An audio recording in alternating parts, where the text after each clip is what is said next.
Lecture 8 chapter 3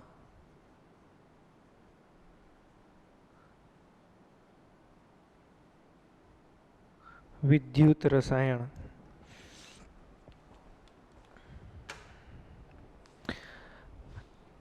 last time આપણે છે એ વિદ્યુત વિભાજનની વાત કરેલી હતી. વિદ્યુત વિભાજન નિપજો છે એ કઈ રીતે ઓળખવાની, કઈ નિપજો મળે એનો આધાર ડિસ્ચાર્જિંગ પોટેન્શિયલ ઉપર પણ હોય. ઓવર પોટેન્શિયલ શું છે એની પણ થોડીક વાત કરેલી હતી.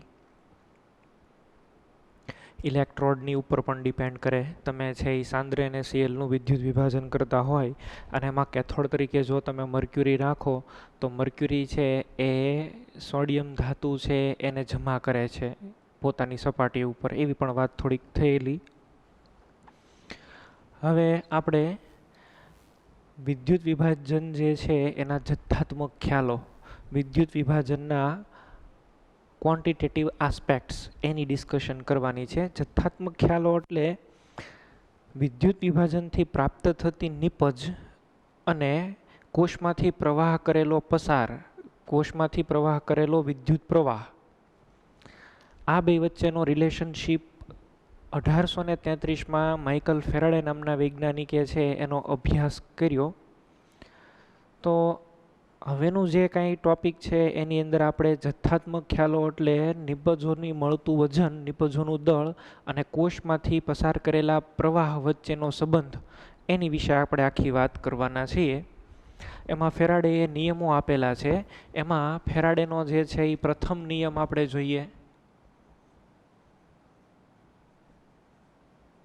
ફેરાડે નામના વૈજ્ઞાનિકે છે એવું પ્રાયોગિક રીતે છે એ પ્રયોગો કરીને છે એવો નિયમ આપ્યો કે વિદ્યુત વિભાજન પ્રક્રિયાને કારણે વિદ્યુત ધ્રુવો ઉપર પ્રાપ્ત થતી નિપજોનો જથ્થો એટલે કે વેઇટ, કેટલું દળ મળે. વિદ્યુત વિભાજન પ્રક્રિયાથી વિદ્યુત ધ્રુવો ઉપર પ્રાપ્ત થતું નિપજોનું દળ કોષમાંથી પ્રવાહ કરેલા વિદ્યુતના જથ્થાના સમપ્રમાણમાં હોય. ત્યાં છે એ કોન્સ્ટન્ટ મૂકીએ તો Z ઇન્ટુ ક્યુ આવે. W is equal to Z. Q એટલે શું થાય? I ઇન્ટુ ટી થાય. I ઇઝ ઇક્વલ ટુ 1 અને T ઇઝ ઇક્વલ ટુ પણ 1 લ્યો તો તમને Z મળે. ઝેડને છે એ શું કહેવાય? કોષનો વિદ્યુત રાસાયણિક તુલ્યાંક. બરાબર. અહીંયા આગળ જે છે એ તમને વિદ્યુત રાસાયણિક તુલ્યાંક, ઇલેક્ટ્રોકેમિકલ ઇક્વિવેલેન્ટ છે એ તમને મળે. કોઈ પણ એ ધાતુ હોય કે એનો, બરાબર, સેલનો નહીં પણ ધાતુનો વિદ્યુત Z બરાબર વિદ્યુત રાસાયણિક તુલ્યાંક. એની કિંમત કેટલી હોય? Z is equal to Faraday, Z is equal to equivalent weight upon Faraday. આટલી આની છે એ વેલ્યુ હોય. Or we can say equivalent upon Faraday એટલે કેટલા થાય? 96,500 કુલમ. આમ તમે છે એ લખી શકો. તો આ ફેરાડેનો છે એ ફર્સ્ટ લો થયો. જેટલો તમે વિદ્યુતનો જથ્થો વધારે પસાર કરો એટલી નિપજ છે એ વધારે બને. નિપજોનું દળ, નિક્ષેપિત થતું નિપજોનું દળ વધુ મળે. W is equal to ZIT. આ એનો પહેલો નિયમ થયો. બીજો નિયમ આપણે જોઈએ.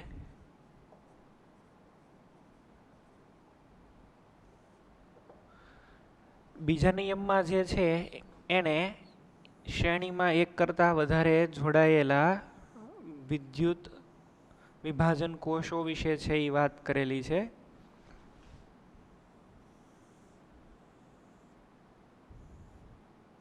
બીજો ઇલેક્ટ્રોડ આની અંદર હું ડીપ નથી કરતો, આપણે જે કામનું છે એને ડીપ કરીએ.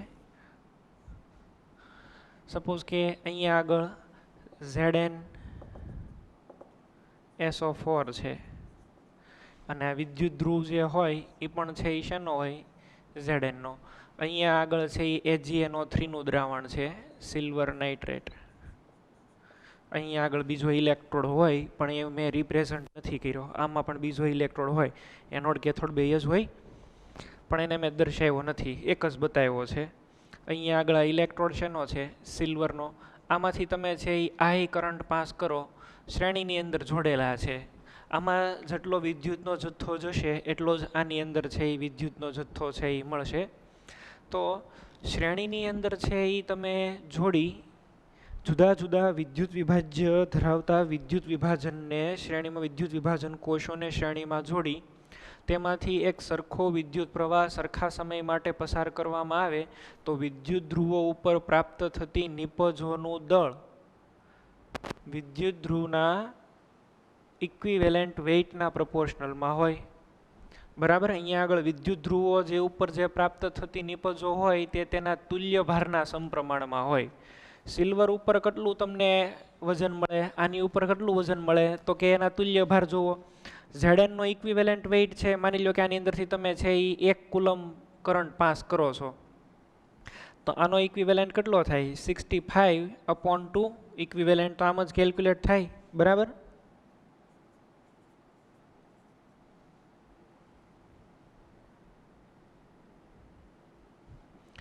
સિલ્વરની અંદર કેટલું વજન તમને મળે? આટલા ગ્રામ તમને મળે.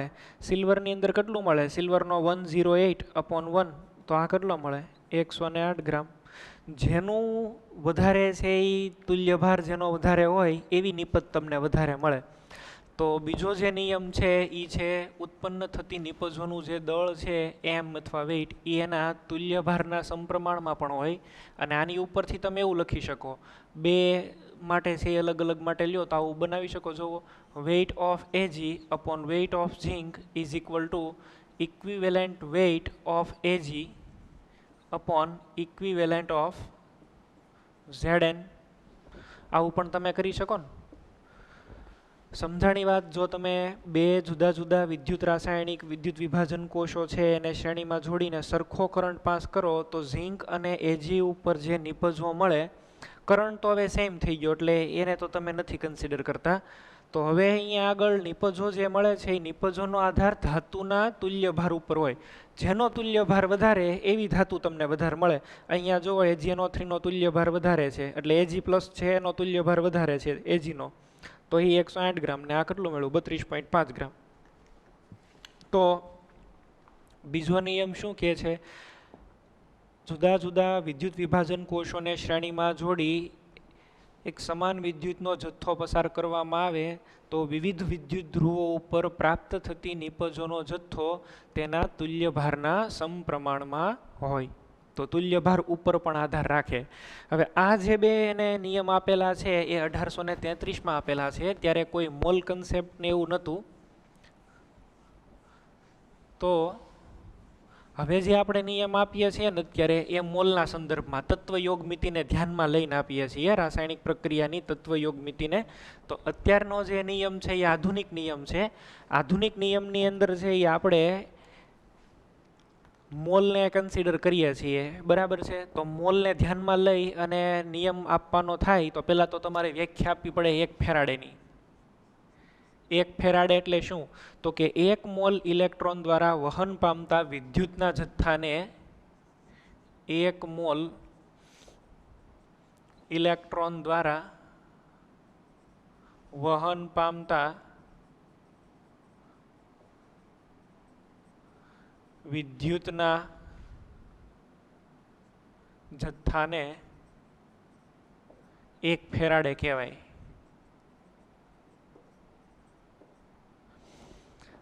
તો 1 Faraday is equal to 1 electron ઉપર કેટલો વિદ્યુત ભાર હોય? બોલો. 1.602 × 10⁻⁹ કુલમ્બ હોય. અને 1 મોલ ઇલેક્ટ્રોન, મોલ એટલે એવોગેડ્રો નંબર, 6.022 × 10⁻23 મોલ પર મોલ. બરાબર. Therefore 1 Faraday is equal to 96487 coulomb mole inverse. અને આને આપણે હવે રાઉન્ડ અબાઉટ ફિગરમાં લઈએ તો 96500 કુલમ્બ મોલ ઇનવર્સ. આમ ખરેખર છે એ થાય 1 ફેરાડ એટલે 96500 કુલમ્બ, પણ બધા લગભગ મોલ નથી લખતા, ખાલી કુલમ્બ જ લખે છે, પણ પર મોલે એટલું જે છે એ થાય. આ ખબર પડી તમને? તો આ ફેરાડેની ડેફિનેશન થઈ. ફેરાડેની અંદર છે એ હવે તમે જોશો કોઈ પણ, હવે મેં તમને કીધું એમ એની તત્વયોગ મિતિ હારે છે એ કોરિલેટ કરવાનું. તત્વયોગ મિતિ શું છે એ લોકો તમે 11th શીખી ગયા છો. થોડોક તમને અહીંયા આગળ વાત કરી દઉં કે કઈ રીતે એપ્લાય કરવાનું છે એને. 1 મોલ ઇલેક્ટ્રોન એટલે 1 ફેરાડે, 2 મોલ ઇલેક્ટ્રોન એટલે 2 ફેરાડે, 3 મોલ ઇલેક્ટ્રોન એટલે 3 ફેરાડે. આપણે ડેફિનેશનને જેમ આપી 1 મોલ ઇલેક્ટ્રોન દ્વારા વહન પામતો વિદ્યુતનો જથ્થો, તો 1 મોલ ઇલેક્ટ્રોન એટલે 1 ફેરાડે, 2 મોલ ઇલેક્ટ્રોન એટલે 2 ફેરાડે, n મોલ ઇલેક્ટ્રોન એટલે n Faraday. n mole electron is equal to n Faraday. જો તમને આમ રિએક્શન આપેલી હોય, સપોઝ કે તત્વયોગમિતિને આપણે છે એ સમજીએ, Mg+2, આ સ્ટેટ નથી લખતો, લિક્વિડ હોય, આમાંથી તમે 2 મોલ ઇલેક્ટ્રોન પસાર કરો તો Mg કેટલો મળે? 1 મોલ. 2 મોલ ઇલેક્ટ્રોન એટલે શું તમારે વિચારવાનું? 2 ફેરાડે. 2 ફેરાડે કરંટ પાસ કરો તો આ કેટલો મળે તમને? 1 મોલ. માની લો કે આ તમારે અડધો મોલ જોતો હોય તો કેટલો પસાર કરવો જોઈએ? 1 ફેરાડે. તો આ રીતે લખાઈ જુઓ, 1/2 Mg+2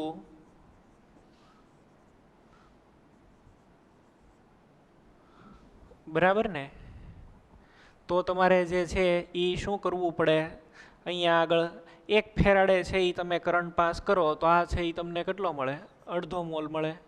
જુઓ, 1 Faraday is equal to 1/2 mole. કાંઈ નવું નથી કરેલું, આમ જ કરેલું છે. 2 ફેરાડે એટલે 1 મોલ, 2 ફેરાડે એટલે 1 મોલ, તો 1 ફેરાડે એટલે કેટલા? 1/2 મોલ. ઇઝી છે. એટલે તત્વયોગ મિતિ તમે ગમે તે પ્રમાણે લખી શકો. 1 ફેરાડે ઉપરથી નહીં લખી શકો અને 2 ફેરાડે લઈને કરી શકો. જો એલ્યુમિનિયમ હોય તો Al+3, આ 3 ઇલેક્ટ્રોન લે તો શું બનાવે? Al. તો આમાં શું લખાય? 3 ફેરાડે કરંટ પાસ કરો તો આ કેટલો મળે? 1 મોલ. તમારે 1 મોલ જોતું હોય તો કેટલો કરંટ પાસ કરવો પડે? 1 ફેરાડે.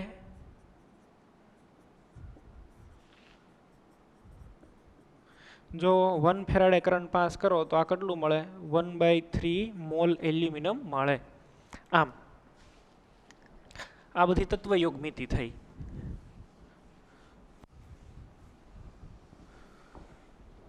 પહેલો ને બીજો નિયમ છે એને તમે ભેગો કરી અને નવો પણ એક રૂલ બનાવી શકો, અથવા સિમ્પ્લિફિકેશન ને એવું પણ તમે છે એ કરી શકો. પહેલો નિયમ જે છે એ શું છે? Weight is equal to ZIT, અને વેઇટ ઇઝ ઇક્વલ ટુ શું આવે બોલો? Equivalent upon Faraday into IT.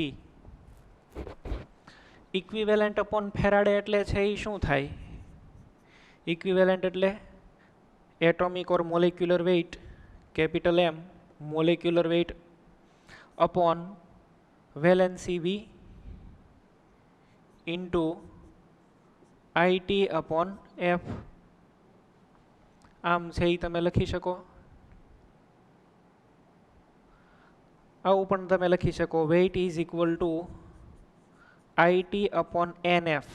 n એટલે numbers of Faradays, 1 Faraday, 2 Faraday, 3 Faraday, into capital M, એના જે પણ કાંઈ એટોમિક કે મોલેક્યુલર વેઇટ આપેલા હોય એ.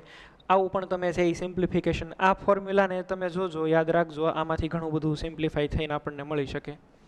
વિદ્યુત વિભાજનના જથ્થાત્મક ખ્યાલો, એમાં ફેરાડેનો પ્રથમ નિયમ W proportional two Q, W is equal to ZIT, જ્યાં Z છે એ વિદ્યુત રાસાયણિક તુલ્યાંક છે. ફેરાડેનો બીજો નિયમ W પ્રોપોર્શનલ ટુ E, એટલે કે W1 જેમ W જેમ W3, તો E1 જેમ E2 જેમ E3 એમ. 1 મોલ ઇલેક્ટ્રોન પરનો વિદ્યુત ભાર, તો 1 ફેરાડે ઇઝ ઇક્વલ ટુ 96487 અથવા 96500 કુલમ પર મોલ. પહેલા બીજા નિયમનું કોમ્બિનેશન કર્યું, જોવો તમે અહીંયા આપણે લખ્યું મળે. હવે અમુક આના ક્વેશ્ચન છે એ સોલ્વ કરીએ. બીજું એક વાત કરીએ, ફેરાડેના ટાઈમમાં છે એ કોન્સ્ટન્ટ ઇલેક્ટ્રિસિટી સપ્લાય થાય એવું કોઈ સાધન નહોતું, એની માટે થઈ અને ફેરાડેએ આ કોન્સ્ટન્ટ મેળવવા માટે થઈ અને કુલોમ્બ મેઝરર ઇન્સ્ટ્રુમેન્ટ બનાવ્યું હતું. કુલોમીટર છે એને કહેવાય છે. હવે આને સોલ્વ કરીએ. નીચેના રિડક્શન માટે કેટલો વિદ્યુત ભાર છે એ જોઈએ. Charge required for the reduction process of the following, એમાં 1 મોલ Al+3 માંથી Al, 1 મોલ તમને Al+3 આપેલું છે, આને તમે 3 ઇલેક્ટ્રોન છે એ સ્વીકારે તો શું બને? Al. તો 3 ઇલેક્ટ્રોન એટલે શું કહેવાય? 3 ફેરાડે કરંટ પાસ કરો તો આ 1 મોલ તમને મળે. તમને ઘણી વખત કુલમમાં પૂછે તો 1 ફેરાડે 96,500 છે તો 3 ગુણ્યા 96,500 કરી નાખવાનું. 1 મોલ કોપર +2 માંથી કોપર, 1 મોલ કોપર +2 તમને આપ્યું છે, આને કેટલા ઇલેક્ટ્રોન જોઈએ? 2, તો આમાંથી શું મળે? કોપર. 2 ફેરાડે કરંટ પાસ કરો તો આ તમને છે એ 1 મોલ મળે. 1 મોલ MnO4 માઇનસમાંથી Mn+2, MnO4 -1, આમાંથી શું બનાવ્યું? Mn+2. આમાંનો ઓક્સિડેશન નંબર કેટલો છે? 7. આમાંનો ઓક્સિડેશન નંબર કેટલો છે? 2. કેટલો ડિફરન્સ આવ્યો? 5. તો 5 ફેરાડે કરંટ પાસ કરો તો આ તમને 1 મોલ મળે. ખબર પડી ગઈ? નીચેના ઉત્પાદન માટે ઓક્સિડેશન પ્રક્રિયામાં કેટલા વિદ્યુતની જરૂર પડે? 1 મોલ H2O માંથી O2. 1 મોલ H2O તમારે લેવાનું છે. આ 1 મોલ H2O હોય આનું તમે ઓક્સિડેશન કરો, શું આવે બોલો? 2H plus 1/2 O2 plus 2 electron. અહીંથી જ ખબર પડી જાય. જુઓ, 2 ફેરાડે પાસ કરો ત્યારે 1 મોલ વોટર છે એનું ડીકમ્પોઝિશન છે એ થાય. કેટલો તમારે પાસ કરવો પડે? 2 ફેરાડે. એમનેમ નો લખો ને તો આમાંય તમે વિચારી શકો. વોટરમાં શું હોય? O-2. O-2 ની અંદરથી છે એ શું બને? 1/2 O2 પ્લસ 2 ઇલેક્ટ્રોન. તમે કોઈ પણ રીતે રિએક્શન છે એ લખી શકો. 1 મોલ FeO માંથી Fe2O3. FeO આ ફેરસ ઓક્સાઇડ છે, આની અંદરથી છે એ શું બનાવ્યું છે? Fe2O3. Fe2O3 ની અંદર Fe નો ઓક્સિડેશન નંબર શું હોય? Fe+3 હોય. તો આમાં +2 છે, આની અંદર છે એ +3 છે. કેટલા ઇલેક્ટ્રોન રિલીઝ કરે? 1. તો 1 મોલ FeO હોય એની અંદરથી 1 ફેરાડે કરંટ પાસ કરો તો તમને Fe+3 મળી જાય. તમારે જેટલું સિમ્પ્લિફાય થાય એટલું ઇઝીલી વિચારવાનું છે. તમે રિએક્શનને બીજી રીતે પણ લખી શકો. આ FeO જે છે અહીંયા આગળ 1/2 કરીને પણ છે એ તમે એની ઓક્સિડેશનની પ્રોસેસ લખી શકો. જુઓ આ રીતે. આનું તો ઓક્સિડેશન જ કર્યું છે તમે. તો ઓક્સિડેશન કરો તો FeO plus O2 gives 1/2 Fe2O3. થઈ જશે આવું?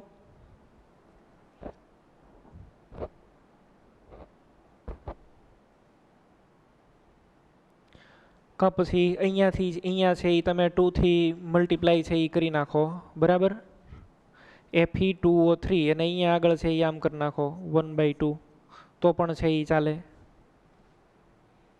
આવું પણ હવે આવું બધું વિચારવું એની કરતાં તમે ડાયરેક્ટ આવું વિચારો. FeO ની અંદર છે એ Fe નો ઓક્સિડેશન નંબર +2, આની અંદર છે એ કેટલો છે? +3. તો +2 માંથી +3, 1 ફેરાડેની જરૂર પડે.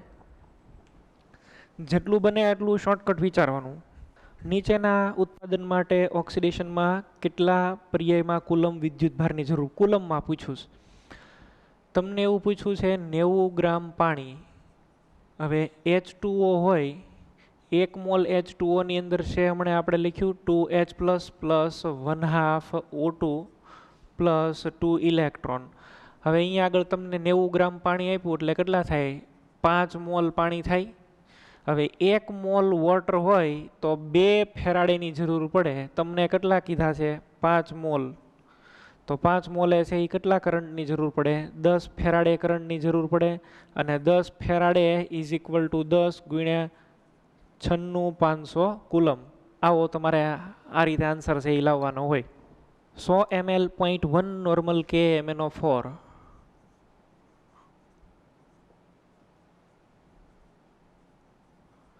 હવે 100 ml 0.1 નોર્મલ K MnO4 આના તમારે છે એ મોલ કાઢી લેવા હોય અથવા કેટલા આવેલા છે એ તમારે ઇક્વિવેલન્ટ આના કેલ્ક્યુલેટ કરવા હોય તો તમે કઈ રીતે કરી શકો? અહીંયા આગળ તમને મોલર આપેલું છે, સોરી. તો molarity is equal to mole per litre and therefore mole is equal to molarity into volume. તો મોલ કેટલા આવે? મોલારિટી તો 0.1 છે, કેટલા લિટર છે? 0.1, તો મોલ કેટલા આવ્યા? 0.01. તો K MnO4 માં કયો આયન હોય? MnO4 -1. આમાંથી છે એ શું બને? Mn+2 બને. કેટલા ઇલેક્ટ્રોનનો ચેન્જ હોય? 5. આ તમને ખબર છે.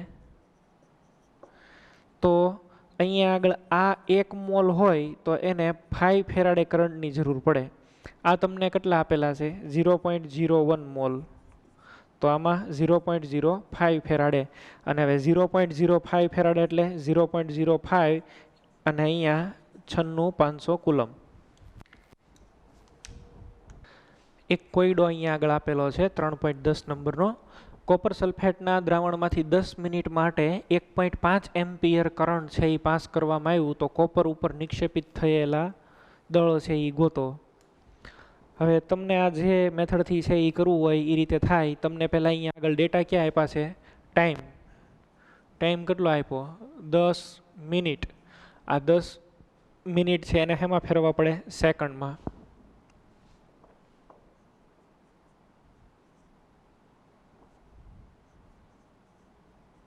આ સેકન્ડમાં કન્વર્ટ કરી નાખ્યા. હવે 1.5 એમ્પિયર કરંટ આ પ્રોવાઈડ કરેલો છે, 1.5 એમ્પિયર. કોપરનું વેઇટ છે એ ફાઇન્ડ આઉટ કરવાનું છે. હવે રિએક્શન છે એ જુઓ તો કોપર +2 ઇલેક્ટ્રોન gives કોપર, એટલે 2 ફેરાડે કરંટ પાસ કરો તો આ છે એ તમને કેટલું મળે? 1 મોલ. તમે કેટલો ફેરાડે કરંટ પાસ કરો છો એ પહેલાં તમારે ગોતવું પડે. તો તમે પાસ કરેલા કરંટ છે એને ગોતો. ચાલો, પસાર કરેલો વિદ્યુતનો જથ્થો Q is equal two I into T, તો 1.5 ઇન્ટુ 10 ઇન્ટુ 60 આ તમને Q મળ્યું. હવે ફેરાડેમાં કરંટ જોઈએ. Faraday is equal to Q/96500, therefore 1.5 into 10 into 60/96500 આ તમને ફેરાડે મળી ગયો.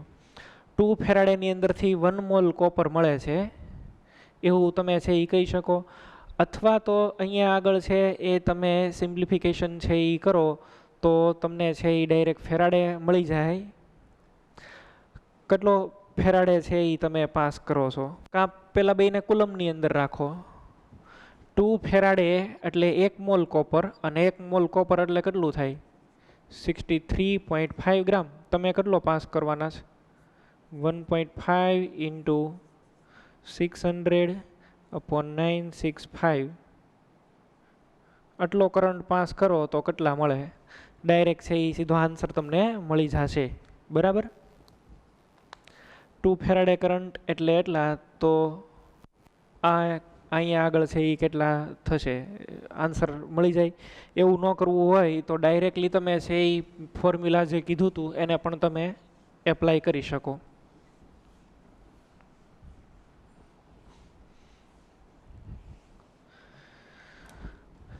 ફોર્મ્યુલા શું હતું?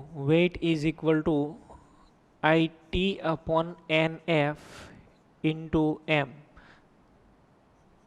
IT current 1.5 time T 600 second, ઇલેક્ટ્રોનનો ચેન્જ 2 ફેરાડે 96500 ઇન્ટુ 63.5. આ તમે કરો, આન્સરની અંદર છે તમને મળે છે 0.2938 ગ્રામ. આવો આન્સર આવશે.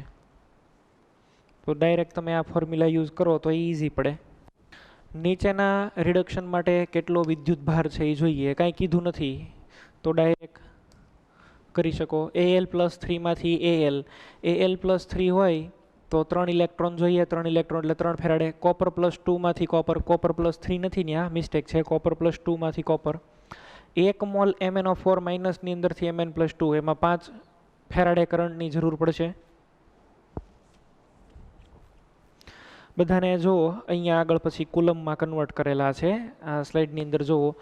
Alના ધ્રુવ ઉપર રિડક્શનની પ્રક્રિયા. 1 મોલ એલ્યુમિનિયમ આયન માટે 3 મોલ ઇલેક્ટ્રોન જોઈએ. 3 મોલ ઇલેક્ટ્રોન એટલે 3 ફેરાડે. 3 ફેરાડેને છે એ પછી કુલમમાં કન્વર્ટ કરો તો 3 × 96500 કુલમ. 1 મોલ કોપર+2નું કોપરમાં રિડક્શન કરવા માટે જરૂરી વિદ્યુતનો જથ્થો. તો કોપરના વિદ્યુત ધ્રુવ ઉપર જે રિડક્શનની પ્રક્રિયા થાય છે, કોપર+2 એ 2 ઇલેક્ટ્રોન મેળવે તો કોપર બને. 2 ઇલેક્ટ્રોન અહીંયા આગળ એટલે 2 મોલ ઇલેક્ટ્રોન થયા. 2 મોલ ઇલેક્ટ્રોન એટલે 2 ફેરાડે. 2 ફેરાડે એટલે 2 × 96500 કુલમ. તો અહીંયા આગળ 69000 કુલમ વિદ્યુત ભારની જરૂર પડે.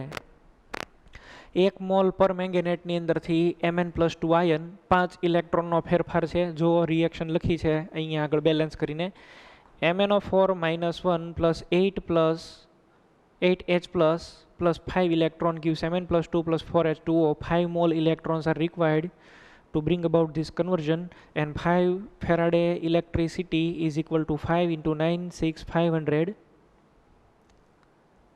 તો એ પણ તમને અહીંયા આગળ આન્સર છે એ મળી જશે. નીચેના ઉત્પાદન માટેના પર્યાયની અંદર વિકલનના વિદ્યુતભારની જરૂર પડે. જો CaCl2 માંથી 20 ગ્રામ કેલ્શિયમ પીગલિત એટલે કેલ્શિયમ ક્લોરાઇડ લિક્વિડ સ્ટેટની અંદર, અને આની અંદરથી તમારે છે એ શું જોઈએ 20 ગ્રામ કેલ્શિયમ મેટલ. શું કરવાનું હવે? CaCl2 માં શું હોય Ca+2 અને કેટલા ઇલેક્ટ્રોન જોઈએ 2. તો આ શેમાં ફરે કેલ્શિયમમાં. તો 2 ફેરાડે ઇઝ ઇક્વલ ટુ કેલ્શિયમનો હોય કેટલો 40. બરાબર છે. 2 ફેરાડે કરંટ પાસ કરો તો 40. તમારે કેટલા જોઈએ છીએ 20 ગ્રામ. કેટલો પાસ કરવો જોઈએ 1 ફેરાડે, અને 1 ફેરાડે એટલે છે એ કેટલા થાય 96500. ડાયરેક્ટ આન્સર આવી ગયો. પીગાળેલા Al2O3 માંથી 40 ગ્રામ, અહીંયા આગળ ક્વેશ્ચનની અંદર છે એ તો આપણે છે એ ગણતરી કરી. હવે જો એક નવું આપ્યું છે, પીગાળેલા Al2O3 ની અંદરથી તમારે જોઈતું છે 27 ગ્રામ એલ્યુમિનિયમ પીગલિત Al2O3. આમાંથી શું જોઈએ છે એલ્યુમિનિયમ, અને આ કેટલું 27 ગ્રામ. અચ્છા, Al2O3 માં શું હોય Al+3. આ કેટલા ઇલેક્ટ્રોન જોઈએ 3 મોલ ઇલેક્ટ્રોન. તો શું મળે Al, એટલે કે 3 ફેરાડે કરંટ પાસ કરો તો તમને છે એ કેટલું મળે અહીંયા આગળ 27 ગ્રામ છે એ મળે. તો 3 ફેરાડેની છે એ જરૂર પડે. અને અહીંયા આગળ માની લો કે ક્વેશ્ચનની અંદર છે એ મિસ્ટેક છે. પીગાળેલ Al2O3 માંથી 40 ગ્રામ આવું આપ્યું હોય 40 ગ્રામ એલ્યુમિનિયમ મેળવવા માટે. તો હવે શું કરવાનું 27 ગ્રામ માટે 3 ફેરાડે, તો 40 ગ્રામ માટે કેટલા? સપોઝ કે x ફેરાડે હોય તો x Faraday is equal to શું કરવાનું છે બોલો?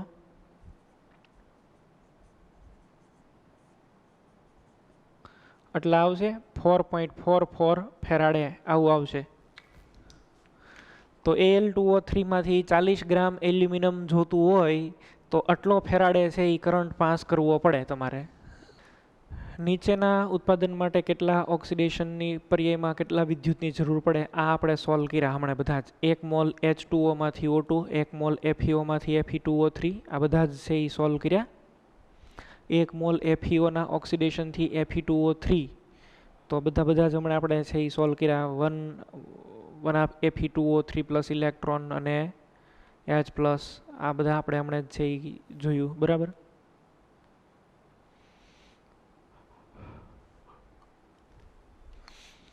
પાંચ એમ્પિયરનો વિદ્યુત પ્રવાહ 20 મિનિટ માટે છે એ ઉપયોગ કર્યો. પ્લેટિનમના ધ્રુવો રાખીને વિદ્યુત વિભાજન કર્યું. તો કેથોડ ઉપર નિકલનું કેટલું દળ છે એ નિક્ષેપિત થશે?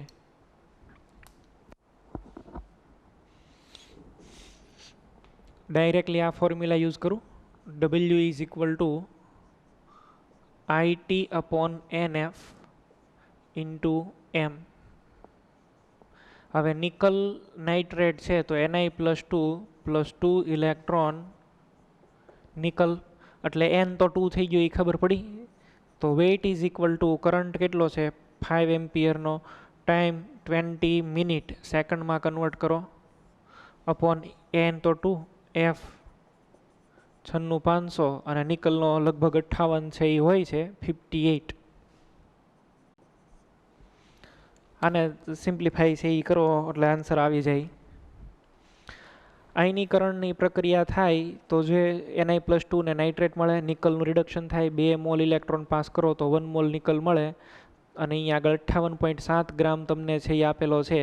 58.7 મૂકો, 58 મૂકો તોય આન્સર આવી જશે, એવો કોઈ પ્રોબ્લેમ નથી. બધું તમે કરશો એટલે અહીંયા 1.82 ગ્રામ આન્સર છે એ આવશે. 3 16 3 વિદ્યુત વિભાજન કોષ A B C જેને અનુક્રમે ZnSO4 AgNO3 અને કોપર સલ્ફેટનું દ્રાવણ ધરાવે છે અને શ્રેણીમાં જોડેલા છે. A B C 3 આપેલા છે તમને, એટલે અહીંયા આગળ છે ને આપણે આવું આ A છે, B અને C, એની અંદર ઝિંક સલ્ફેટ ZnSO4, B ની અંદર શું આપ્યું સિલ્વર નાઇટ્રેટ, આમાં કોપર સલ્ફેટ CuSO4, બધાની અંદર ઇલેક્ટ્રોડ છે એ ડીપ કરેલા હોય.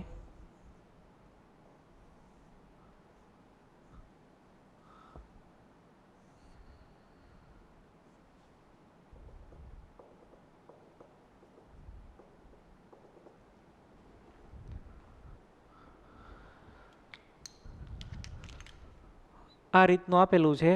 હવે આને શ્રેણીમાં જોડી બીની અંદર છે એ 1.45 ગ્રામ છે એ તમને સિલ્વર મળ્યું. Weight of Ag 1.45 gram silver મળ્યું. કરંટ છે એ કેટલો પાસ કર્યો 1.5 એમ્પિયર. કેટલા સમય પ્રવાહનું વહન થયેલું છે ટાઈમ કેલ્ક્યુલેટ કરવાનો છે. કોપર અને ઝિંકના કેટલા દળ નિક્ષેપિત થયા હશે, કયા કયા ગોતવાના છે. વેઇટ ઓફ કોપર કેટલું અને વેઇટ ઓફ ઝિંક કેટલું.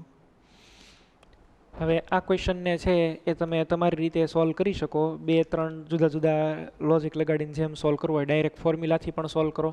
ડાયરેક્ટ ફોર્મ્યુલાથી સોલ્વ કરવો હોય તો એક ડેટા તમારી પાસે છે Ag પ્લસ ઇલેક્ટ્રોન, આમાંથી શું આવ્યું Ag.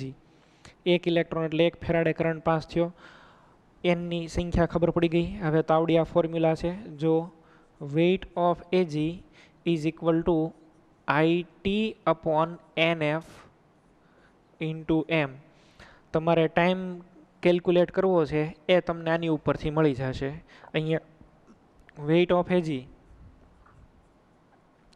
1.45 ગ્રામ, કરંટ 1.5, ટાઈમની તો ખબર નથી, ઇલેક્ટ્રોનનો ચેન્જ 1, 96,500 અને આને અહીંયા આગળ કેટલા આવે 108. આટલું જે છે એ તમે કરી અને ટાઈમ છે એને સબ્જેક્ટિવ કરો તો ડાયરેક્ટ તમને છે એ ટાઈમ સેકન્ડની અંદર છે એ મળી જશે. અહીંયા છે એ તમે જોશો તો તમને મળશે આન્સરની અંદર સેકન્ડ તમને મળી જશે 863 સેકન્ડ છે એ તમને મળશે. 863.7 સેકન્ડ. એને તમારે પછી મિનિટમાં કન્વર્ટ કરવું હોય તો ડિવાઇડેડ બાય 60 કરી નાખજો એટલે તમને ટાઈમ છે એ મિનિટની અંદર કન્વર્ટ થઈ જશે. ટાઈમ ટી અહીંયા તો એ તમને પ્રોબેબલી જે છે એ મળે 14.4 મિનિટ. તો ટાઈમ તો આ રીતે તમને મળી જશે ડાયરેક્ટલી. હવે તમને એવું પૂછેલું છે કે આની સામે જો સિલ્વર એટલો અહીંયા આગળ મળે તો ઝિંક અને કોપર કેટલો મળે. એની માટે થઈને ફેરાડેનો સેકન્ડ રૂલ એપ્લાય કરો. Second rule of the Faraday કઈ રીતે લખશો બોલો. WZN WAG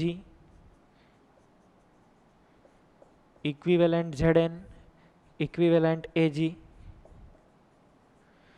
તો WZN ખબર નથી, આનો ખબર છે 1.45. ઝિંક છે એનો કેટલો હોય 65 ને ચાર્જ તો એની ઉપર 2, આનો 108 અને ચાર્જ એની ઉપર 1. આ કોની વાત થઈ ગઈ ઝિંકની. કોપર માટે W copper WAG equivalent copper upon equivalent AG. તો W કોપર તો ફાઇન્ડ આઉટ કરવાનું છે. આ 1.45 ઇઝ ઇક્વલ ટુ કોપરમાં કેટલું આવે 63.5 અપોન 2 અને આનો 108 અપોન 1. હવે તો આ મળી જશે. તો આ રીતે તમે કરી નાખો તો આન્સર છે એ મળી જાય. અલ્ટિમેટલી જે છે એ આન્સર તમને આમાંથી મળી જશે. ટેક્સ્ટ બુકની અંદર આ આખો દાખલો છે એ આપેલો છે પણ એની રીતે સોલ્વ કરેલો છે, આપણે આપણી રીતે સોલ્વ કરવાનો. 3.16 નંબરનો એમાં તમે છે એ જુઓ એક પછી એક સ્લાઇડ જુઓ. પહેલાં તો બધાની રિએક્શન્સ આપેલી છે. રિએક્શન્સ પરથી છે એ એજીના મોલની ગણતરી કરી. મોલ ઉપરથી છે એ તમે કુલંબ ઉપરથી છે એ ટાઈમ લાવેલા છે. પછી ઝીંકના વજનની ગણતરી કરી છે, અને પછી ઝીંક તમને 0.4363 મળે છે, અને આ અહીંયા આગળ કોપર જે છે એ 0.4263 છે એ મળે છે. અમુક MCQને એવું આપણે છે એ જોઈએ. વિદ્યુત રાસાયણિક તુલ્યાંક કોનો વધારે હોય? વિદ્યુત રાસાયણિક તુલ્યાંક એટલે ઝેડની વાત કરે છે એ ખબર પડી, અને Z is equal to equivalent upon Faraday. Faraday તો કોન્સ્ટન્ટ છે, તો જેનો ઇક્વિવેલન્ટ વધારે હોય એનો વિદ્યુત રાસાયણિક તુલ્યાંક વધારે હોય, ને ઇક્વિવેલન્ટ સૌથી વધારે છે એ કોનો હોય? સિલ્વરનો હોય, એનો 108 હોય. કોપરનો તો ઇક્વિવેલન્ટ લેવો હોય તો 63.5 એને ભાગ્યા 2 એટલે 31.75 જેમ થાય, અને આ ઝીંકનો તો છે એ 32.5 થઈ ગયો, અને હાઇડ્રોજન છે એનો 1 થઈ જશે. એસિડિક માધ્યમમાં K2Cr2O7 નો તુલ્યભાર કેટલો થાય? આ એક તો એક જોતા રેડોક્સ પ્રક્રિયાનો પ્રશ્ન છે. રેડોક્સ પ્રક્રિયાની અંદર તમારે આ બધું આવે, એમાં તમે બેલેન્સ કરો ને તો K2Cr2O7 -2 આને 6 ઇલેક્ટ્રોનની જરૂર પડે, 14H પ્લસ હોય. એસિડિક મીડિયમમાં આપે 2Cr+3 7H2O, એટલે 6 ઇલેક્ટ્રોનની જરૂર પડી, તો molecular weight divided by 6 is equal to equivalent મળી જાય. તો આ તો તમને એમ કીધું છે, તો m/6. વાહકતાનો એકમ છે એ શું છે? અચ્છા, અવરોધનું વ્યસ્ત હોય એને શું કહેવાય? વાહકતા.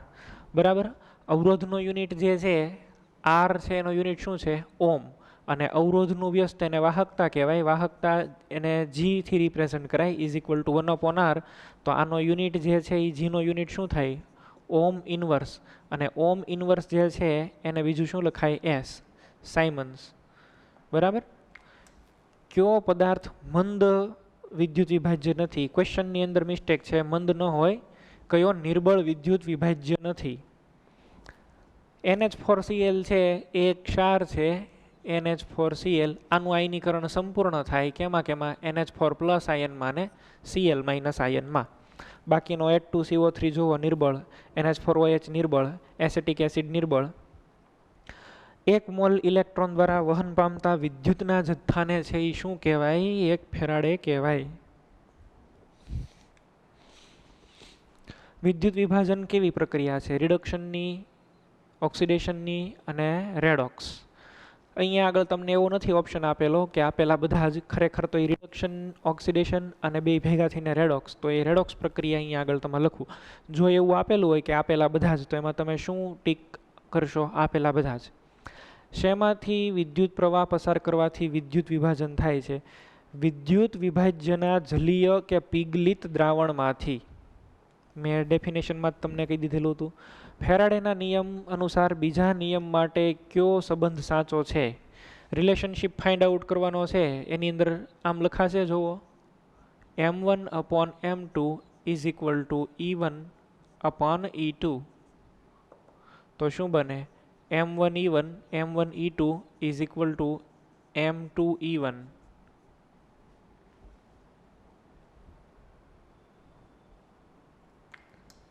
પાણીમાં H2SO4 ના થોડા ટીપા ઉમેરી પ્લેટિનમના વિદ્યુત ધ્રુવો મૂકી વિદ્યુત વિભાજન કરતા એનોડ ઉપર છે એ કયો મળે? સલ્ફેટનું મંદ દ્રાવણ. યાદ છે H2SO4 એટલે કયો આયન આવ્યો? SO4-2. મંદ હોય, બરાબર છે, સાંદ્રતા લો હોય, મંદ દ્રાવણ, તો આ પ્રક્રિયા ન કરે. અને જો આ સાંદ્ર દ્રાવણ હોય તો તમને એનોડ ઉપર જે છે એ H2O8-2 મળે.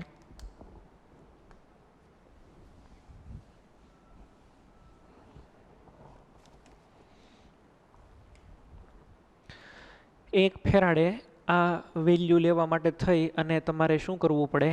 તો કે 1 મોલ ઇલેક્ટ્રોન ઉપરનો વિદ્યુત ભાર, 1 મોલ ઇલેક્ટ્રોનનો વિદ્યુત ભાર, એક ઇલેક્ટ્રોન ઉપર કેટલા હોય? 1.602 × 10⁻19 કુલમ.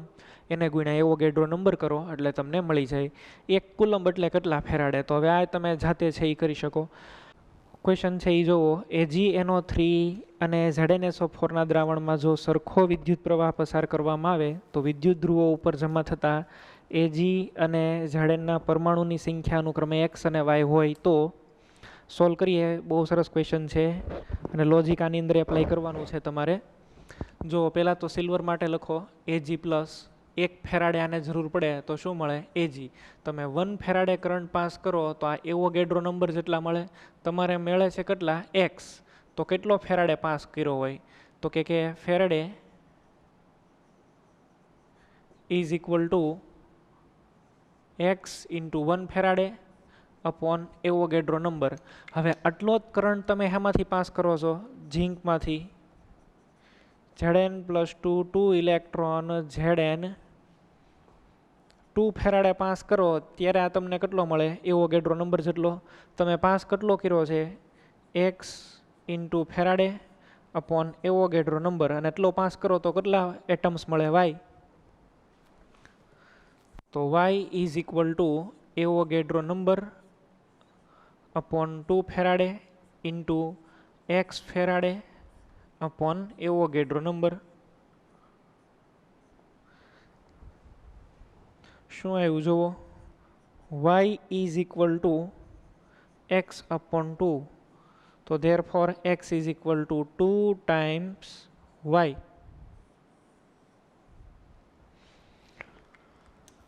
એટલે આન્સરની અંદર આમાં C આવશે. બરાબર છે. ગ્રેફાઇટના ધ્રુવો વચ્ચે સોડિયમ સલ્ફેટના જલીય દ્રાવણનું વિદ્યુત વિભાજન કરવામાં આવ્યું તો એ દરમિયાન Na2SO4 છે એની તમે ઇલેક્ટ્રોલિસિસ છે એ કરો છો. એટલે આ રીતે એક વેસલ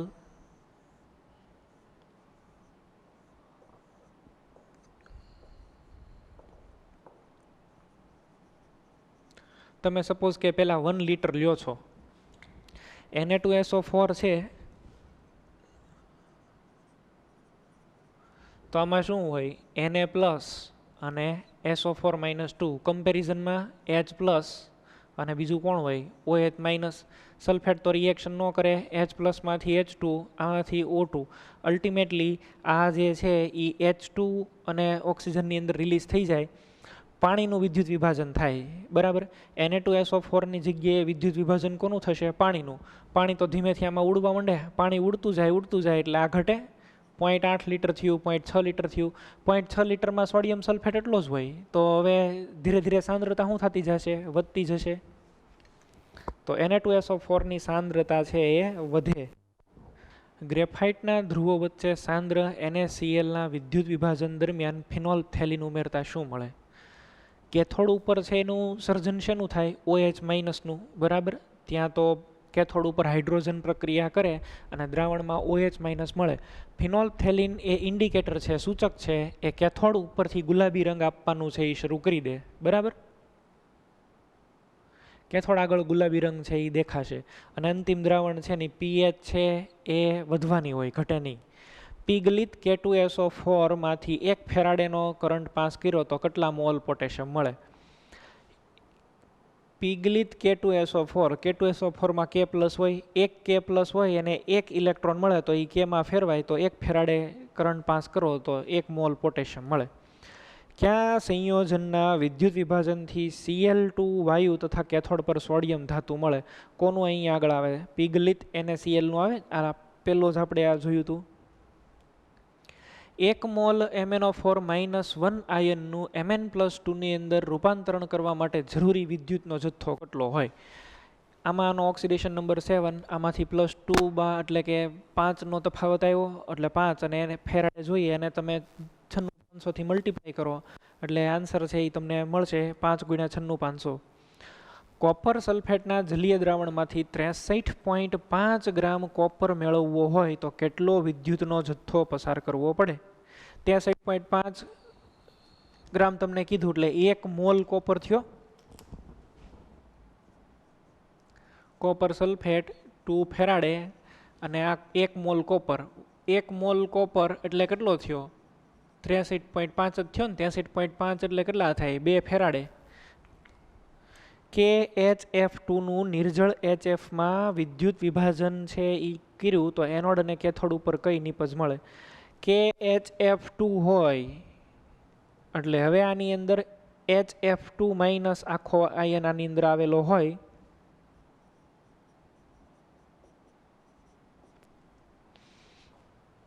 એનોડ અને કેથોડ ઉપર છે એ કઈ નિપજ મળે આની જગ્યાએ તો કોણ પ્રક્રિયા કરશે પોટેશિયમ કરતા હાઇડ્રોજન પ્રક્રિયા કરે બરાબર એટલે એક તો કેથોડ પર H2 એનોડ ઉપર નિર્જળ માધ્યમ છે જુઓ તો એનોડ ઉપર છે એ શું મળે F2 તો KHF2 નું નિર્જળ HF માં KHF2 જે છે નિર્જળ HF માં અને આની અંદર H પ્લસ અને F માઇનસ પણ હશે ને એટલે આની ઇનડાયરેક્ટલી રિએક્શન થઈ જો આનું જ્યારે ડિસ્ચાર્જિંગ થાય ને ત્યારે HF અને F1F2 મળી જાય આમાંથી નીચેનામાંથી કયું જલીય દ્રાવણ વિદ્યુત વિભાજનને અંતે એસિડિક રહે છે વિદ્યુત વિભાજનની પ્રક્રિયા પૂરી થઈ જાય પછી એસિડિક રહેવું જોઈએ એવું કયું છે આની અંદર તો અહીંયા આગળ છે એ K2Cr2O7 એમાંથી તો રિડક્શન થાય તો Cr+3 મળી જાય આની અંદર KMnO4 માંથી Mn+2 મળે CuCl2 નું કરો તમે તો કોપર જે છે એનું થઈ જાય દ્રાવણની અંદર H+ રહે અને આ Cl2 છે એની સાથે એટલે Cl- ની પ્રક્રિયા થાય દ્રાવણની અંદર શું બને HCl તો આન્સરમાં શું આવશે ડી આ CH3COO કે તમારે ઓર્ગેનિકની અંદર કોલબે ઇલેક્ટ્રોલિસિસ પદ્ધતિ આવી ગઈ હોય અને કોલબે ઇલેક્ટ્રોલિસિસ પદ્ધતિ હોય એની અંદર CO2 નીકળી જાય ને આલ્કેન બને એ તમને ખબર છે વિદ્યુત વિભાજનનો ઉપયોગ શેમાં થાય છે સોડિયમ એલમના ઉત્પાદનમાં ગેલ્વેનિક કોષની બનાવટમાં એલ્યુમિનિયમના ઉત્પાદનમાં K2SO4ના ઉત્પાદનમાં કેની અંદર છે એ વિદ્યુત વિભાજનનો ઉપયોગ થાય એલ્યુમિનિયમ ધાતુના ઉત્પાદનમાં કોપર ધાતુના કર્મ વિધિમાં કઈ ધાતુ એનોડ પંક તરીકે મળે છે કઈ મળે AgPT આવી શકે AuPT પણ આવી શકે Au અને Ag પણ છે એ આવી શકે ફેરાડેના બીજા નિયમ પ્રમાણે કેથોડ પર પ્રાપ્ત થતી નિપજોના મોલ બતાવો આ કોપર જેમ નિકલ જેમ હવે બીજા નિયમ પ્રમાણે છે એના તમારે મોલ કહેવાના હોય એક મોલ તમને કોપર અહીંયા મળે એક મોલ નિકલ મળે ત્યારે સામે 2 મોલ તમને શું મળી ગયું હોય સિલ્વર વિદ્યુત વિભાજનનો ઉપયોગ છે એ શેની અંદર થઈ શકતો નથી ધાતુના શુદ્ધિકરણમાં Cl2 વાયુની બનાવટમાં NaOH કે H2O ના ઉત્પાદનમાં H2O વિદ્યુત વિભાજન H2O નું કરો તો અમુકનું H2 મોટું બને તો એ એમાં ના આવે સૂકા કોષમાં કયા પદાર્થનું રિડક્શન થાય MnO2 ફેરાડે દ્વારા ઉત્પન્ન થતા M+N આયનની તુલ્યભારની સંખ્યા તુલ્યભાર છે એ તમારે મેળવવાનો છે આની અંદર નિષ્ક્રિય ધ્રુવો વડે MgSO4ના દ્રાવણનું MgSO4 નું કર્યું હોય Mgમાં Mg+2 ને SO4-2 Mg પ્રક્રિયા નથી કરતો SO4-2 પ્રક્રિયા નથી કરતો તો કેથોડ ઉપર H2 અને એનોડ ઉપર O2 તો H2 ને O2 એવો આન્સર છે એ આની અંદર આવે નીચેનામાંથી ક્યાં એસિડિક દ્રાવણમાંથી 1 ફેરાડેનો કરંટ પાસ કરો તો મહત્તમ કોપર છૂટું પડે પેલું તમે જુઓ 2 મોલર કોપર નાઇટ્રેટ એમાં કોપર +2 હાજર છે સી તમે જુઓ એમાં કોપર સલ્ફેટ એમાં પણ કોપર +2 હાજર છે બી જુઓ 1 મોલર Cu2Cl2 1 મોલર Cu2Cl2 હવે આ Cu2Cl2 છે એમાં એને શું કે પ્લસ ક્લોરાઇડ એમાં શું હોય Cu+1 તો Cu+1 છે એનો વિદ્યુત રાસાયણિક તુલ્યાંક વધારે છે તો સૌથી વધારે કોપર બી ની અંદરથી છૂટું પડે ડી માં તો કોપર ફોસ્ફેટ આપેલો એટલે એમાં પણ કોપર +2 છે 1 ગ્રામ તુલ્યભાર પદાર્થના વિદ્યુત વિભાજન માટે કેટલો કરંટ છે એ જરૂર પડે 96500 કુલમ અથવા તો અહીંયા આગળ 1 મોલ ઇલેક્ટ્રોનના ભાર જેટલો એ પણ એટલે એ ને ડી બે થઈ શકે આમાં 0.1 એમ્પિયરનો કરંટ 10 સેકન્ડ માટે કોપર સિલ્વર માંથી એ પસાર કર્યો તો સૌથી વધારે જમા થતી ધાતુ કઈ હોય Ag સૌથી વધારે હોય એનો વિદ્યુત રાસાયણિક તુલ્યાંક વધારે છે Al2O3 ને NaAlF3 આ ક્રાયોલાઇટ વાળું નીચેનું વિદ્યુત વિભાજન કરો તો શું મળી શકે નહીં એનોડ ઉપર શું મળે નહીં એનોડ ઉપર ઓક્સિડેશન થાય રિડક્શન ન થાય તો એલ્યુમિનિયમ ધાતુ કોઈ દી એનોડ ઉપર ન મળે બરાબર કેટાયન ટુ કેથોડ જ હોય ને એટલે Al+3 ક્યાં જાય કેથોડ ઉપર એલ્યુમિનિયમ ન મળે NaClના જલીય મંદ દ્રાવણનું વિદ્યુત વિભાજન કરવામાં આવ્યું તો એનોડ ઉપર કયો વાયુ મળે? મંદ દ્રાવણ કીધું છે તો એનોડ ઉપર O2 બનશે. MgCl2ના જલીય દ્રાવણમાંથી 1 ફેરાડે કરંટ પાસ કર્યો તો Mgના કેટલા મોલ મળે? 1/2. Mg તો +2 હોય ને. ફેરાડેના વિદ્યુત વિભાજનના પ્રથમ નિયમ અનુસાર ઇલેક્ટ્રોડ પર જમા થતો અથવા દૂર થતો વિદ્યુત પદાર્થનો જથ્થો જમા થતો અથવા દૂર થતો પ્રથમ નિયમ અનુસાર એ વિદ્યુતભારના જથ્થાના સમપ્રમાણમાં હોય. વિદ્યુત વિભાજનને પાણીમાં ઓગાળવામાં આવે ત્યારે એનું આયનમાં વિયોજન થાય, કારણ કે પાણી વડે ઇલેક્ટ્રોસ્ટેટિક બળ છે એ તૂટી જાય છે. આ ડી આન્સર છે એ આવશે. તે અસ્થિર હોય ખોટું છે, પાણીમાં ઓગળે છે નહીં, આ આવશે. પાણીમાં ઇલેક્ટ્રોસ્ટેટિક ફોર્સ ઓફ એટ્રેક્શન છે એ બ્રેક થઈ જાય છે, એ થવું જોઈએ આન્સરમાં. એક લાસ્ટ જે છે એ પોઈન્ટ આપણે શીખવાનો છે. એ પોઈન્ટની અંદર કોપર સલ્ફેટનું વિદ્યુત વિભાજન પ્લેટિનમના નિષ્ક્રિય ધ્રુવો વડે CuSO4ના દ્રાવણનું વિદ્યુત વિભાજન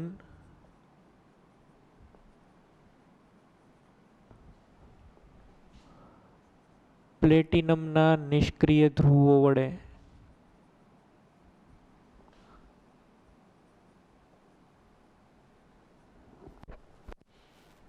પ્લેટિનમના નિષ્ક્રિય ધ્રુવો લઈ અને આપણે છે એ આનું ઇલેક્ટ્રોલિસિસ છે એ જોઈએ. એનોડ અને કેથોડ બંને પ્લેટિનમ જ લેવાનું છે.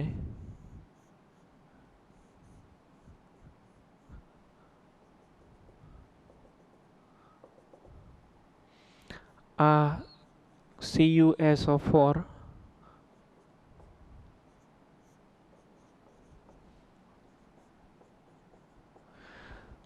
દ્રાવણમાં કોપર +2 આયન્સ આવેલા હશે. એનોડ ઉપર શું થશે?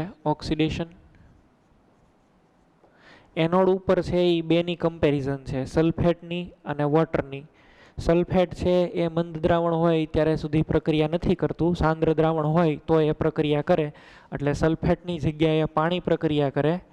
H2O liquid gives 2H plus aqueous plus 1/2 O2 gas plus 2 electrons oxidation. Cathode ઉપર રિડક્શનની પ્રક્રિયા થાય. આપણને ખબર છે કે કોપર છે એ હાઇડ્રોજન કરતાં વધારે રિએક્ટિવ છે, તો aqueous plus 2 electrons give copper solid. Net reaction જુઓ, આ બે ઇલેક્ટ્રોન કેન્સલ થઈ જાય. તો આમ પ્રક્રિયા થઈ. Copper +2 aqueous plus H2O liquid gives 2H plus aqueous plus 1/2 O2 gas plus copper solid. હવે આમાં તમે જોશો તો આ કેથોડ ઉપર છે એ શું મળ્યું? કોપર. એનોડ ઉપર છે એ શું મળ્યું? ઓક્સિજન. દ્રાવણમાં શું ગયું? H+. હવે એ H+ અહીંયા આગળ 2H++ ઈ કોની હારે કમ્બાઈન થાય? SO4 - 2 હારે શું બનાવે? H2SO4. કોપરના દ્રાવણની અંદર, કોપર સલ્ફેટના દ્રાવણની અંદર છે એ જો તમે સક્રિય ધ્રુવો મૂકો કોપરના, તો કોપરનું શુદ્ધિકરણ થાય. અને જો પ્લેટિનમના વિદ્યુત ધ્રુવો મૂકીને વિદ્યુત વિભાજન કરો તો દ્રાવણમાં શું બને? H2SO4. એસિડ બનાવતા પણ આપણે શીખ્યા, બેઝ બનાવતા પણ છે એ આપણે શીખ્યા, અને શુદ્ધિકરણની પ્રક્રિયા છે એ પણ આપણે છે એ જોઈ. હવે નેક્સ્ટ લેક્ચરની અંદર આપણે અમુક એક્ઝામ્પલ્સને એવું આનું લઈશું અને પછી MCQ ને એ બધું સોલ્વ કરીશું. એટલે આ પાર્ટ છે એ પણ કમ્પ્લીટ થઈ. તો અહીં સુધી રાખીએ. Okay, thank you.